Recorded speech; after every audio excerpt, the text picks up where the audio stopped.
Bom dia, gente. Devido a eu me sentir um cidadão, né? E acredito que você também sinta-se cidadão, né? E more num país, né? E tenha uma ideia de nação, de Brasil-nação, cultural, né? Ou seja, ser cultural, ela não vai estar propriamente apenas nas leis que regem o seu país, ela vai ser uma ação tua, né? Uma ação que você vai fazer com base num valor, né? Um valor que você acredita que possa ser passado para outras gerações, né? Isso é cultura, né? Porque você é um agente cultural, o ser humano é um agente cultural.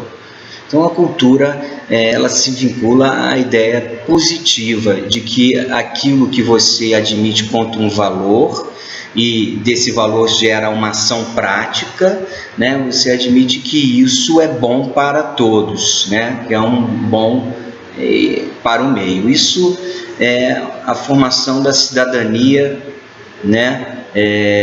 Enquanto nação cultural. Né? Você se sentir pertencente a uma nação que considera valores, para que você mesmo possa se sentir protegido, né?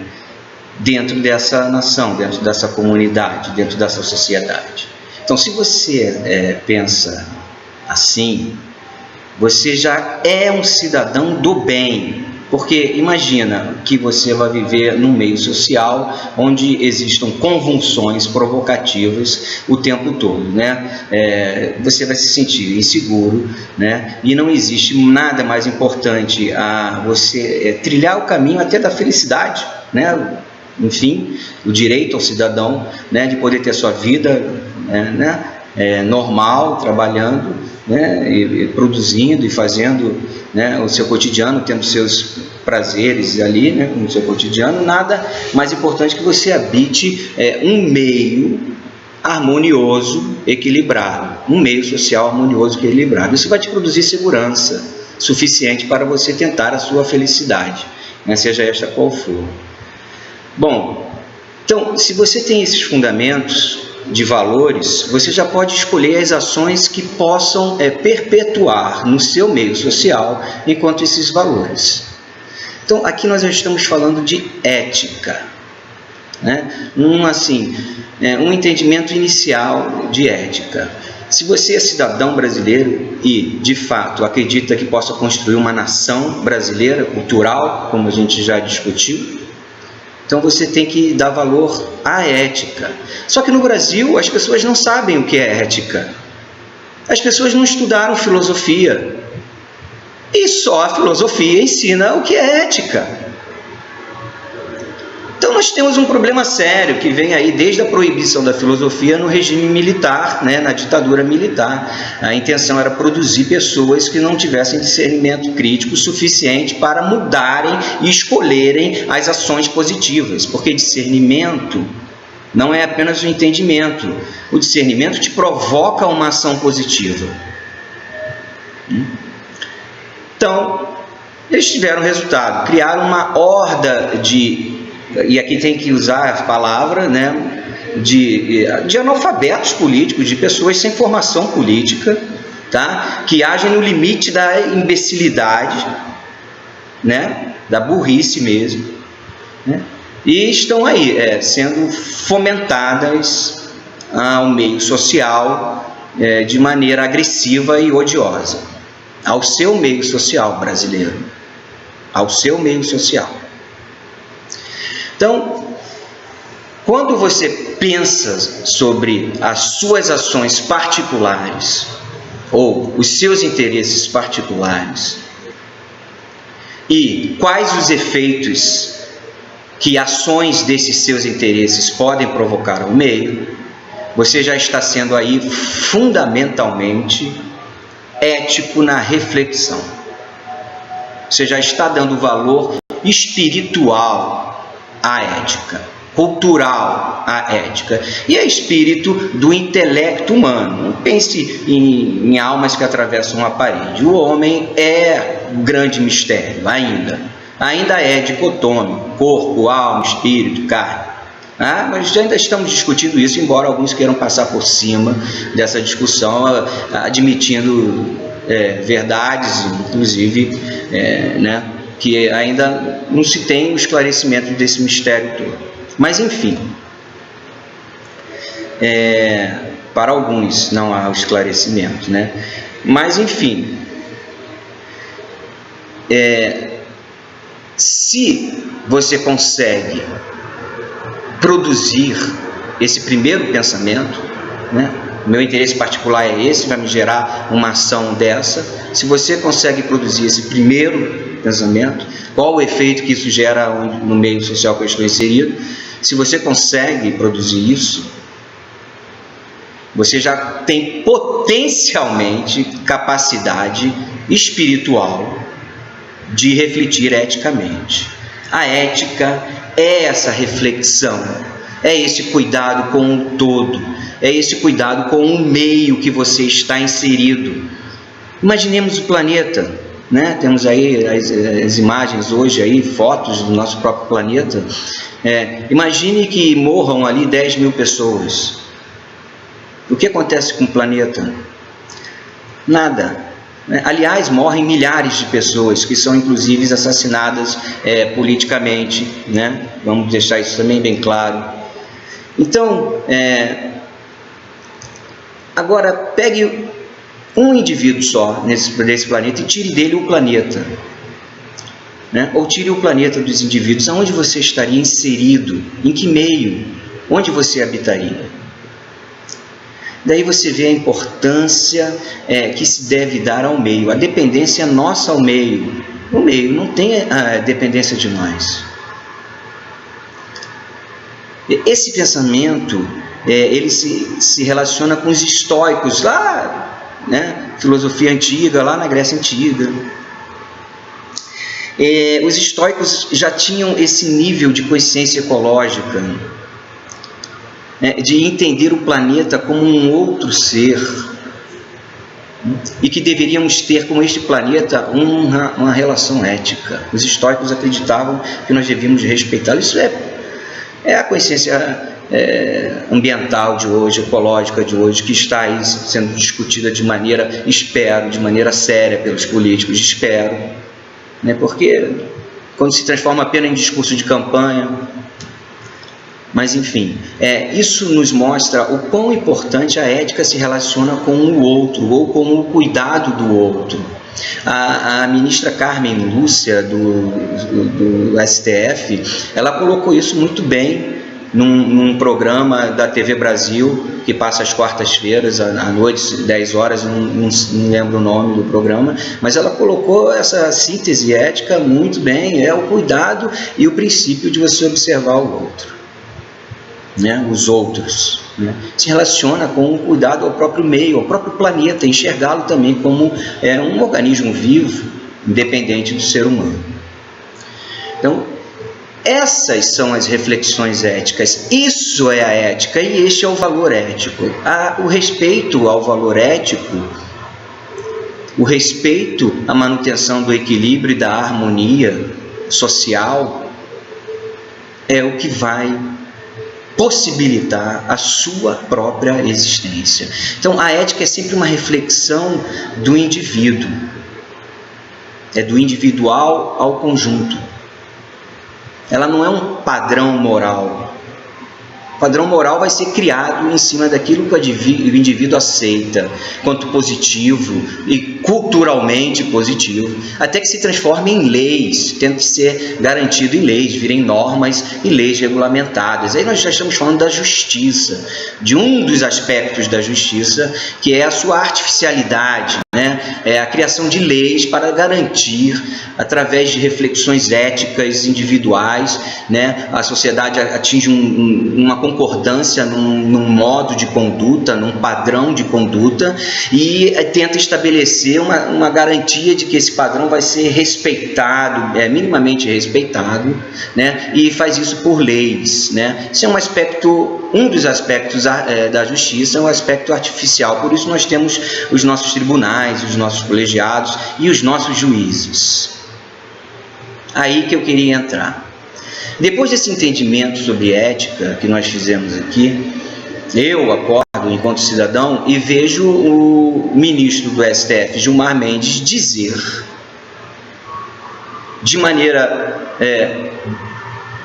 descarada, devido à sua própria sentença em sua própria liminar, que Eduardo Cunha pode assumir a presidência, mesmo sendo réu no STF, mas o Lula não pode ser ministro da Casa Civil sem ser réu em lugar nenhum. Como uma pessoa se contradiz sendo juiz dessa maneira? Aplicando uma lei de forma não igualitária. E não estamos falando aqui da igualdade pura e simples, não. Aqui é um outro entendimento de justiça. A cada um o que lhe é devido. É a aplicação igualitária da lei. Se aquele fez isso, a pena é essa, que lhe seja devida a pena. Se o outro fez a mesma coisa e a pena é essa, que lhe seja devida a pena. Isso é o princípio da igualdade da justiça, é outro entendimento. Da própria distribuição, você não vai distribuir de maneira igual uma quantidade de alimentos para famílias diferentes, com número de pessoas diferentes. Você vai atender às necessidades. Isso também é outro princípio de justiça. Uma família com 5 membros ganha mais alimentos do que uma família com 2 membros. Isso é óbvio. Você não vai pegar 7 e dar 3,5 para cada um. Não é isso. Leva-se em conta as necessidades. Então, mas eu volto à pergunta. Você acorda com uma declaração dessa, de um ministro, de um juiz. A crise no Brasil é uma crise de coragem ética. Emergencialmente, coragem ética. É necessário que os juízes neste Brasil tenham vergonha na cara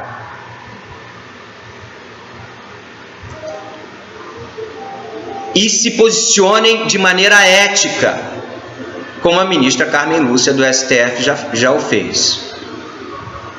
Para enfrentar o quê? Enfrentar esse evidente golpe de bandidos. Eduardo Cunha tem provas contra ele, clara e evidente. Como prendem? E aqui eu tenho que citar, sim, alguém que para mim até hoje é preso político, que é o José Disseu. Como prendem José Disseu sem provas? E mantém Eduardo Cunha presidente da Câmara.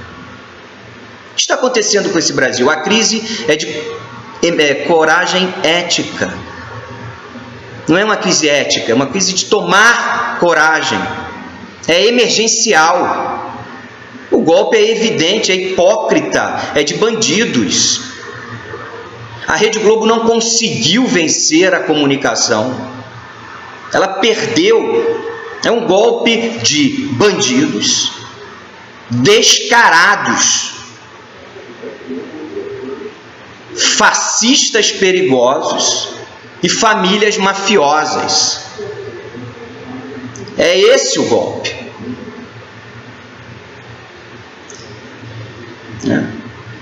Agora, se você discorda da reflexão ética que eu fiz aqui, apresente outra sociedade, porque esta aqui é minha aula pública, e eu vou continuar apontando esses movimentos fascistas, né, de atentado à democracia, produzido por mídia familiar, parte do judiciário, da polícia federal, né? Aliás, vamos encaixar também nessa avaliação não só o ministro Gilmar Mendes, mas o Sérgio Moro. O que ele fez ao vazar os grampos ilegais? Que cuidado ele teve com o meio social em que ele mesmo está inserido? Grampos que não provam absolutamente nada, a não ser a intenção de negativar a imagem, a cidadania de pessoas. Pode fazer o que com o seu WhatsApp? Pode fazer o que com as suas ligações? Entendam que a democracia é o que nos protege, é o que protege o cidadão. Golpe só favorece poderosos. E aqui é o aspecto da imbecilidade. Infelizmente essa é a palavra, mas tem que ser usada.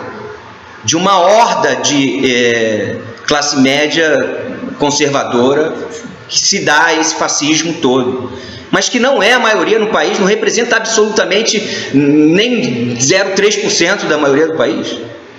Essas manifestações foram às ruas. Nenhum por cento, enfim, 2 milhões, 1%.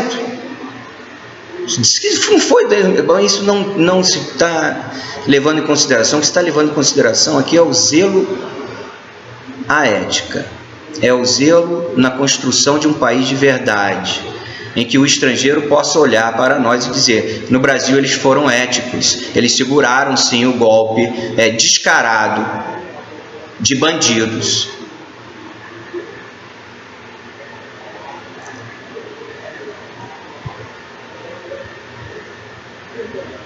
Então pensem muito no que você quer enquanto juiz para você. Um juiz ético ou um juiz antiético, que não consegue pensar no que ele causa ao meio social, ou então apenas que no seu interesse único e particular causou ao meio social uma convulsão dessa. O que você quer? Golpe ou a democracia? A legalidade, que respeita a única maneira de empoderar o cidadão, a legalidade. Você que trabalha aí no mercado, balcão de farmácia, também, todos, empresários, é a legalidade. É a única coisa que pode proteger você, a democracia e a legalidade. Então lute pela democracia, né? Aqui eu apresentei um conceito de ética e justiça, os mais elementares e básicos. Se você quiser estudar, se aprofunde na filosofia. Existem livros enormes sobre ética, vários autores. O que eu fiz aqui é apresentar um entendimento popular. Um outro entendimento popular que é bem comum na ética é não faça outro que você não gostaria que fizesse a você. Entendeu? Todos se baseiam na preocupação com o outro e com os outros, porque você se identifica. O interesse particular que causa problema na harmonia, na convivência social, ele existe. A gente é egoísta, nós somos pessoas egoístas, mas você deixar que isso tome a sua ação e você produz uma cultura negativa, causando prejuízo ao meio social, você é antiético. E é imoral quando você desrespeita a lei, o padrão criado, a norma desenvolvida, criada, pensada, artificializada, a lei. Aí você é antiético e imoral, se você for ilegal. Fiquem com Deus, né? E que Jesus abençoe o coração de vocês. A coisa é séria. As avaliações são de verdade, tá? Bom dia.